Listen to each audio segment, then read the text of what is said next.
Bienvenidos. Esto es UMA Podcast.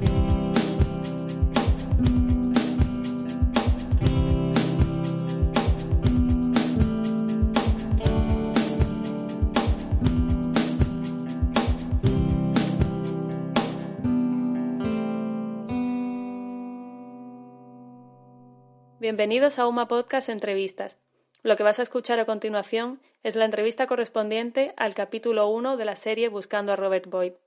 Debemos la producción de esta serie de entrevistas al Servicio de Publicaciones y Divulgación Científica del Vicerrectorado de Investigación de la Universidad de Málaga, con la colaboración de la Fundación Española de Ciencia y Tecnología. Soy Gabriela Jiménez de la Riva y estamos con el profesor Ángel Rodríguez, catedrático de Derecho Constitucional y director de la Cátedra Torrijos de la Universidad de Málaga. La figura Robert Boyd se encuentra estrechamente ligada por su relación con el general Torrijos con la historia del constitucionalismo español. Así que cuéntanos, Ángel, ¿cuál era el contexto político de la época en la que se desarrolla la acción? Desde su regreso a España en 1814, tras la invasión napoleónica, Fernando VII había vuelto al absolutismo despótico. Había abolido la Constitución de Cádiz, aprobada en 1812, y encarcelado a los liberales, y solo el pronunciamiento de Riego, 6 años más tarde, le había obligado a ceder parte del poder y a restaurar la Constitución, dando lugar a la breve experiencia constitucional del trienio liberal, desde 1820 a 1823. Las potencias absolutistas europeas dieron al traste con ello y enviaron al ejército francés, los llamados 100.000 hijos de San Luis, que invadió España, derrotó al débil ejército español, depuso al gobierno, ahorcó a Riego en la Plaza de la Cebada de Madrid y ejecutó también a otros héroes de la Guerra de la Independencia como el Empecinado, y finalmente restauró a Fernando VII como monarca absoluto nuevamente. Comenzó entonces la denominada década ominosa, que duraría hasta la muerte de Fernando VII en 1833, 2 años tan solo después del desembarco de Torrijos. Es en este contexto donde debemos situar el intento de Torrijos, Boyd y el resto de sus compañeros. Y ahora que mencionas la década ominosa, ¿nos puedes decir un poco más sobre por qué pasa los libros de historia conociéndose con este adjetivo, ¿no?, de ominosa precisamente? Pues porque fue realmente una época siniestra. Fueron 10 años que se caracterizaron por la vuelta al totalitarismo, el cierre de las universidades, la reactivación de la Inquisición, que había sido abolida por las Cortes de Cádiz, y sobre todo por la persecución de los liberales. La generación que hizo posible la Constitución de 1812, Argüelles, Toreno, Blanco White y otros más jóvenes como Alcalá Galiano, Istúriz, Mendizábal o militares como Torrijos, tuvieron que salir de España para salvar la vida, junto a artistas como Espronceda o Goya, que murió en el exilio en Francia en 1828. Los liberales doceañistas que se quedaron en España estaban sometidos a una estrecha vigilancia por el ministro del Interior de Fernando VII, el infausto Francisco Calomarde, y muchos terminaron siendo ejecutados, encarcelados o represaliados. Desde el exilio, y en coordinación con los pocos liberales que permanecían en España, sobre todo en el ejército, se planeaban pronunciamientos destinados a sublevar las guarniciones y a provocar revueltas que acabaran con el régimen fernandino. En mayo de 1831, estando ya Torrijos en Gibraltar, ejecutaron en Granada a Mariana Pineda, acusada de bordar en su casa una bandera constitucional bajo la sospecha de estar relacionada con algunos de esos intentos. Claro, entonces el levantamiento de Torrijos continúa con una serie de intentonas anteriores, ¿no?, por derrocar al rey Fernando VII. ¿Nos puedes hablar un poco más de este empeño de Torrijos y sus compañeros? Pues sí, Fernando VII, al principio conocido como el Deseado, a su vuelta tras la Guerra de Independencia, había engañado a los constitucionalistas españoles en 2 ocasiones. En 1814, a su vuelta tras la invasión de los franceses, ignorando la labor de las Cortes de Cádiz y renunciando a reinar como un rey constitucional, y tras el trienio liberal, desdiciéndose de la promesa que hizo para conservar el trono ante el pronunciamiento de Riego, el famoso Manifiesto Fernandino, donde proclamaba hipócritamente «Marchemos francamente y yo el primero por la senda constitucional». Desde su vuelta al absolutismo es conocido por los constitucionalistas como el rey felón y el liberalismo español ya no espera nada de él. Sí, fue absolutamente una emboscada al liberalismo.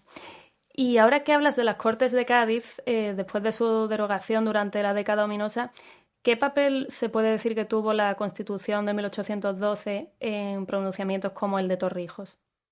Bueno, un papel esencial.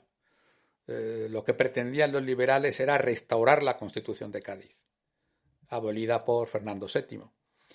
Hay que tener en cuenta que la Constitución gaditana fue el principal símbolo del liberalismo español durante todo el siglo XIX. España se sumó muy tempranamente al movimiento constitucional. Nuestra primera Constitución, esta de Cádiz, se aprobó en 1812, tan solo 25 años después de la primera Constitución de la historia, la de los Estados Unidos. Fue un comienzo espectacular, pero frustrado. En primer lugar, por el propio Fernando VII, el primer rey que estaba llamado a reinar como monarca constitucional, y después por nuestra convulsa historia constitucional de los siglos XIX y XX, que no lograron encontrar un periodo de auténtica estabilidad constitucional prácticamente hasta la aprobación de la vigente Constitución de 1978.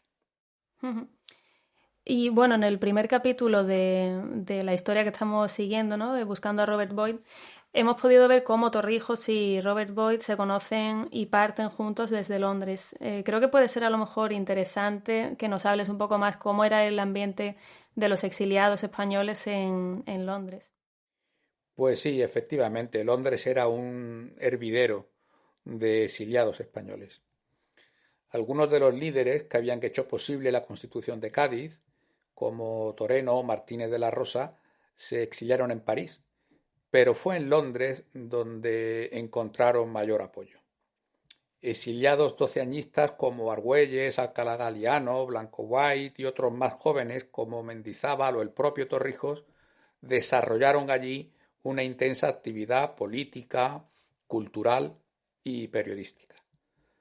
Algunos de ellos fueron mantenidos por un destacado aristócrata inglés, Lord Holland. Además, quienes como Torrijos habían combatido bajo el mandato de Wellington en la guerra contra los franceses, percibían una asignación del gobierno británico. A finales de la década de 1820, Torrijos ejerció una fuerte influencia sobre un grupo de jóvenes de la Universidad de Cambridge, llamados los Apóstoles de Cambridge. Eran poetas e intelectuales liberales muy radicales y seguidores del romanticismo de Byron, que veían en Torrijos el modelo de hombre de acción que lucha por los ideales de la libertad. Uno de estos jóvenes de Cambridge, llamado John Sterling, era primo de Boyd y fue quien le presentó a Torrijos.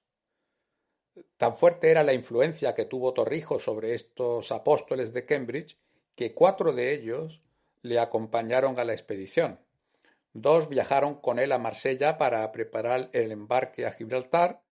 Uno de ellos era Alfred Tennyson, que luego sería uno de los principales poetas ingleses del siglo XIX, y otros 2 fueron a Gibraltar como avanzadilla antes de que llegasen Torrijos y los demás.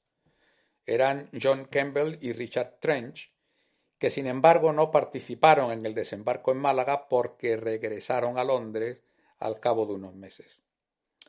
Todo esto es un ejemplo muy claro de cómo el ideario liberal español traspasó fronteras y encontró apoyos en otros países de Europa. ¿Y se puede decir entonces que este fue el primer gran exilio español por razones políticas? Bueno, el exilio de los doceañistas, sobre todo en Inglaterra, como acabamos de ver, fue prácticamente el primer exilio de un siglo XIX lleno de exilios. En la historia de España había habido exilios religiosos, judíos en 1492 y moriscos en 1609, y en menor medida los jesuitas bajo Carlos III. Solo había habido un primer exilio político, durante la Guerra de Sucesión, al final de la cual bastantes partidarios del archiduque de Austria salieron para Italia o para Austria. Pero el exilio masivo de los liberales doceañistas fue en realidad el que inauguró un siglo XIX lleno de intolerancia. En esa condición de exiliados le siguieron luego los carlistas, después la propia reina regente, la reina Isabel II, el general Espartero, los progresistas, antes de 1868, y ya en el siglo XX, Alfonso XIII, y naturalmente el éxodo republicano tras la Guerra Civil. Tristemente, la historia de España no se entiende sin que el adversario político sea aniquilado o expulsado. ¿Y qué pasó posteriormente con la figura de Torrijos? ¿En qué momento podemos decir que se empieza a recuperar su memoria o se vuelve a enaltecer, ¿no?, de algún modo su figura, como por supuesto sí que pasa hoy? Sí, pues relativamente pronto después de su gesta, ¿no? La regencia de María Cristina y la llegada de los liberales al poder significó que Torrijos fuera rehabilitado y pasó a ser uno de los 3 mártires oficiales del liberalismo, junto a Riego y a Mariana Pineda. Se le dedicaron calles en muchas ciudades y en 1837 la reina regente le otorgó a su viuda los títulos de condesa de Torrijos y de vizcondesa de Fuengirola. En 1842, el Ayuntamiento Liberal de Málaga ordenó levantar un monumento en el que se enterrase a los fusilados. Torrijos y Flores Calderón habían sido enterrados en nichos en el cementerio de San Miguel y los demás en una fosa común. Y los cuerpos de todos ellos fueron exhumados para, en una solemne ceremonia, ser trasladados a lo que hoy es el monolito de la Plaza de la Merced. Y efectivamente, Torrijos ha adquirido desde entonces la condición de mito, de símbolo histórico de la lucha por las libertades y contra la tiranía.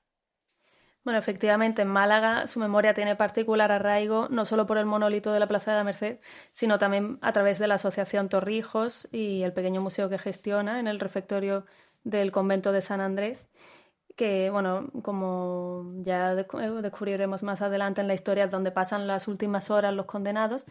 También, por ejemplo, está la Cátedra Torrijos de Valores Constitucionales, recientemente creada en la universidad y, bueno, que tú mismo diriges. Y de hecho, ya que hablamos sobre el vínculo con Málaga, tenemos, por ejemplo, una imagen visual muy potente del fusilamiento que ha permanecido en la memoria visual colectiva, ¿no?, que es la del cuadro que pintó Antonio Gisbert, en que se ve perfectamente la ubicación en las playas de San Andrés.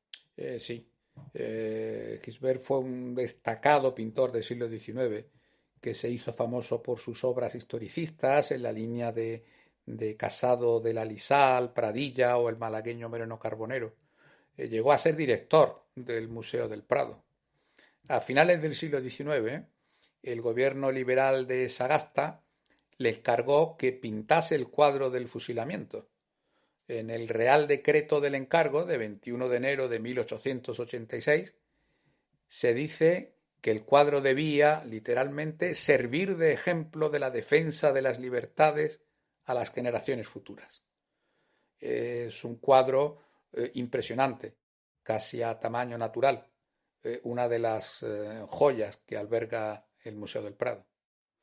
De hecho, bueno, no sé si Sagasta imaginaría en su momento, cuando hace este encargo a Antonio Gisbert, cómo el cuadro permanecería desde entonces como un icono de la lucha por las libertades, ¿no? De un modo similar quizá a la libertad guiando al pueblo de Delacroix o los fusilamientos del 3 de mayo, ¿no?, en el territorio nacional de Goya. Pues sí, es curioso como en los últimos 20 o 30 años muchos libros sobre la historia de España o incluso libros de derecho constitucional han reproducido el cuadro en la portada. La verdad es que parece que efectivamente el encargo que Sagasta hizo hace 135 años ha conseguido su objetivo de que el cuadro simbolice el sacrificio por la Constitución y por las libertades. Bueno, otra cuestión que creo que podríamos comentar ya para finalizar es la elección de Gibraltar como base. justo con el final del primer capítulo nos quedamos ahí a las puertas de que Torrijos y Boyd naveguen ya hacia el Peñón. ¿Por qué se elige este puerto, ¿no? como base para operar el desembarco y el pronunciamiento? La elección de Gibraltar como puerto de destino y base para las actividades revolucionarias de Torrijos se debió, a mi juicio, a tres razones. Por un lado, es territorio británico desde hace más de un siglo, de modo que el gobierno de Fernando VII no puede detenerles. Por otro, está cerca de los focos liberales del sur de España, como Cádiz o Málaga, en los que Torrijos espera encontrar apoyo para su rebelión.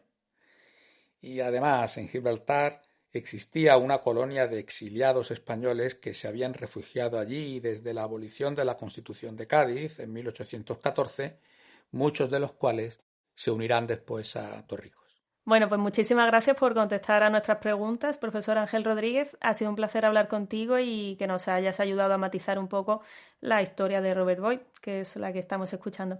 Esperamos con muchas ganas el siguiente capítulo. Gracias a ti, el placer ha sido mío.